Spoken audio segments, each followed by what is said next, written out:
Hello everyone, welcome to my March video update. I was not able to finish most of my goals for last month for February due to being really ill for about a week and then sick, just average sick for another week. And then there was a death in the family, so I haven't really been on the ball with painting, hasn't been really top priority. But I did get my minimum wish list, if you will, done. My minimum goal throughout each month is to get the orcs for the 1,000-point challenge done for independentcharacter.com.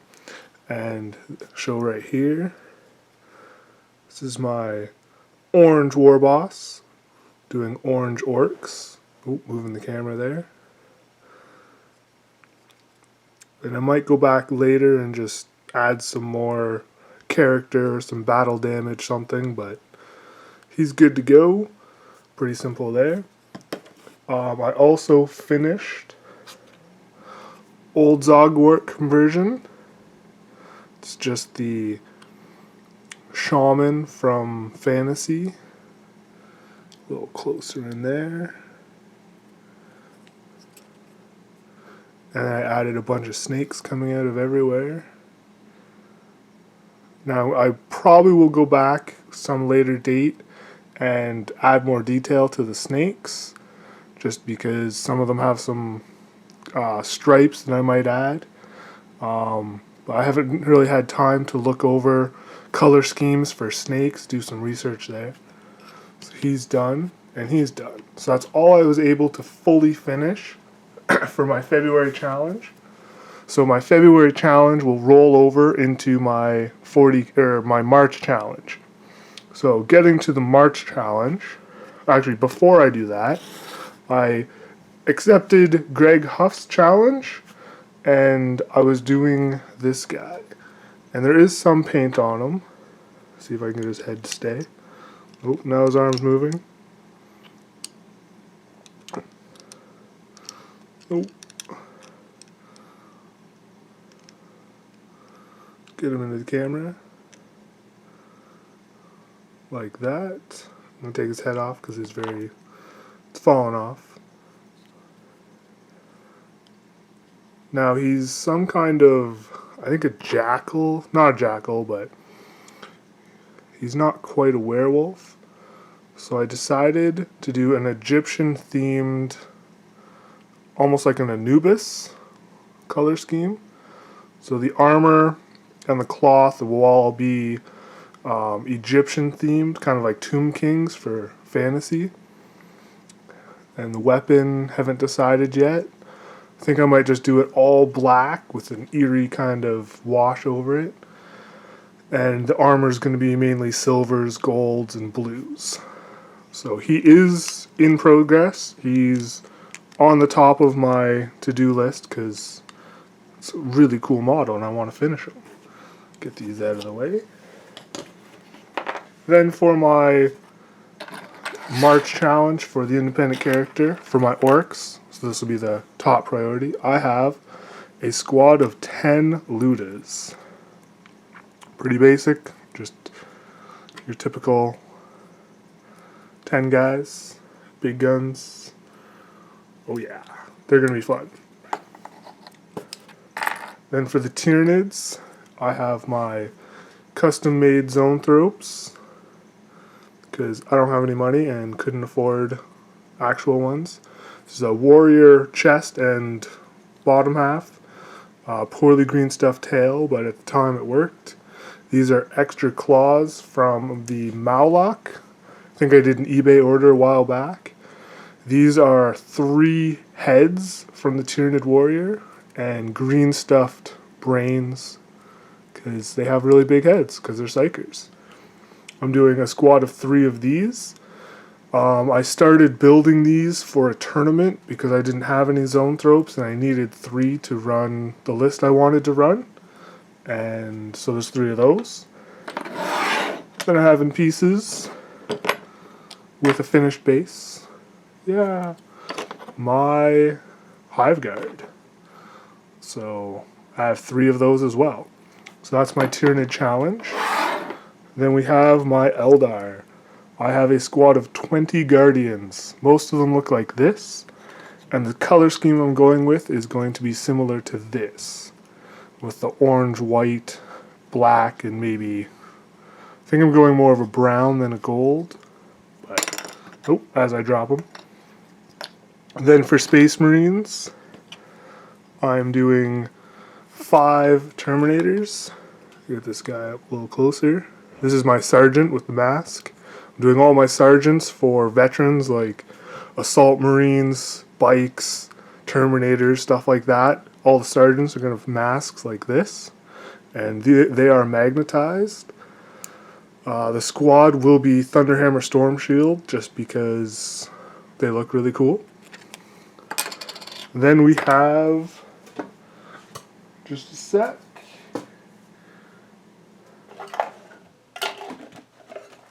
the Tyranid Warriors.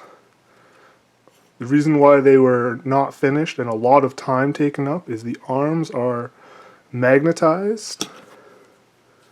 See if that'll zoom in, focus, and green stuffed over. You can kind of see it through the primer there, but once it's painted, it hopefully, and in the socket, you can't really see it at all. And the hard part was, get these off, these are also magnetized, which that took a while because they don't fit very well without snapping this little piece here because it's glued, and the claws go on. And this is your stock warrior. Most people use death spitters because this is a small gun, and most people think they have the devourers, or these are the devourers. They think they have the death spitters. Inciting talons. So this is the stock Tyranid warrior when you purchase them, and then you can pay for upgrades on top of that. So they are all magnetized, primed, and some have a little bit of paint, but not much. Then, last but not least, I have, can't fit it all on the screen. This is a 12 by 12 piece of insulation foam. What I'm doing with that, here, I'll put the War Boss back in frame just so there's something to look at while I talk. I am accepting another challenge because I like biting off more than I can chew. I am doing the terrain challenge for IDIC beer. It's going to be an orc little fortress. The 4 corners it's gonna have 4 walls just to start, with this in the middle, giant piece of cork, put him on top. This was going to be the center piece to the terrain piece. It's going to be a fighting pit, so you can have a war boss with a little Eldar Guardian, then you play your battles in there. Eventually I want to make a battle bots kind of game, just a little custom build out of your bits box. Give some rules for armor and weapons and stuff like that, and then you have a bunch of friends get together and put little robots in and go around fight. Nothing too complex, real quick, real simple. But this is going to be the center, and then there's going to be 4 walls around it that all the spectators can sit in to watch, and there's going to be multi-levels, and I'm using these. These came in, I think, hockey cards, and they come in the ones that have collector's edition stuff, so you can't feel which ones have what in them. And the owner of the local hobby store gave me a stack of them. See them there. It's a whole bunch.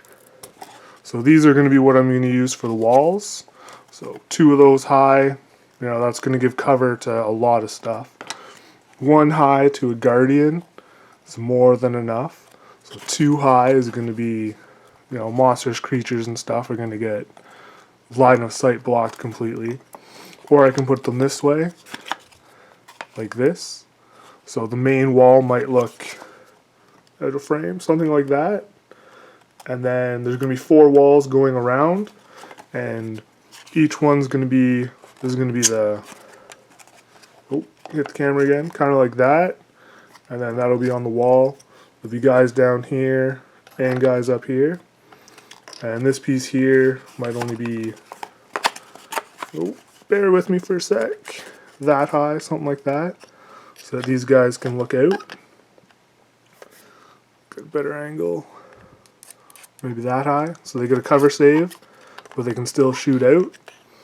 So that'll be the purpose of the wall, facing that way, and then facing this way will be, now they're spectators for the fighting pit. So it's going to be modular as well, meaning it's going to be all the four walls will be able to separate just to be your basic terrain on your table during gameplay, to have line of sight blocking terrain. And I will go into more detail in another video specifically for that, and probably repeat a lot of what I just said about the terrain piece just now. So that's my what's going on right now. I do have some models painted. It's not a lot. It's not even a lot of points for the 10,000 point challenge, but it's still really early in the year. And I have a couple days off, so I'm hopefully going to have another video up tomorrow and possibly another one this weekend. So thanks for watching and have fun.